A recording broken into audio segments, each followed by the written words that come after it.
The drive to Ergneti isn't without its dangers. Just past the village, separatist South Ossetia begins.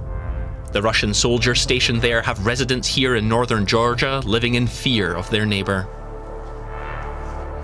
Leah Chachitzi lives just meters from the checkpoint.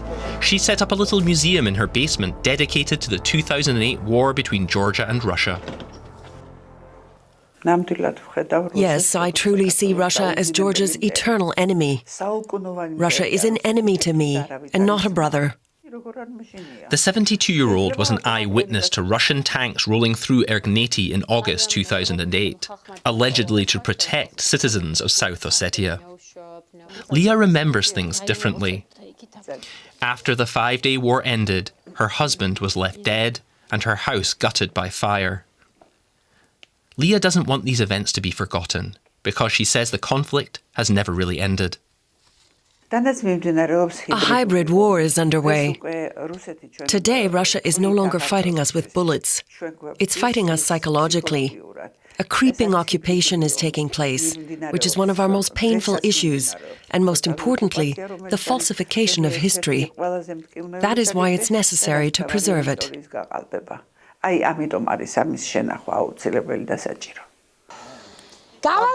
Hello, how are you? Irma Gordalatse is also worried. She lives in Ozogeti in western Georgia. Irma would like to see her country join the European Union. She promotes the idea in the villages of her region. Being part of the EU would grant us peace and protect us from the aggressor Russia. We would make economic progress and achieve greater awareness of fundamental rights.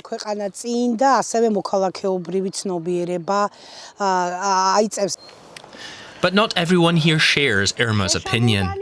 She frequently hears people claim society in the EU is overly liberal. For instance, when it comes to the LGBTQ+ community.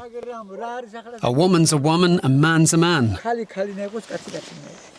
That's blowing things out of proportion. I don't want to send my son abroad to study. He'll come back wearing a dress. I don't want that.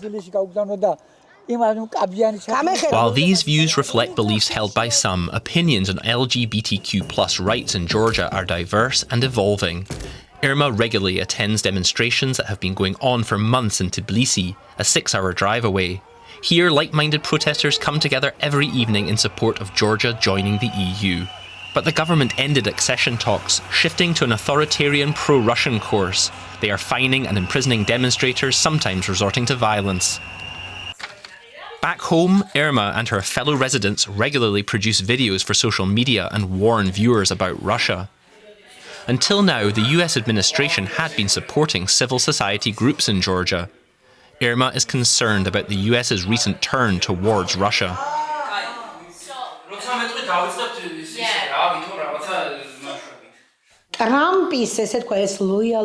Trump's so-called policy, showing loyalty towards Putin, puts us in a tricky situation.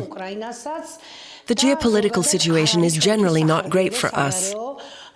Especially with such uncertainty, all our hopes are resting on the EU. Irma knows her efforts are a thorn in the side of the pro-Russian administration, and that might cost her her teaching job at some point, but she wouldn't even consider giving up. I may often feel hopeless, uncertain, even confused. But I try not to let it show, because there are so many people beside me and behind me.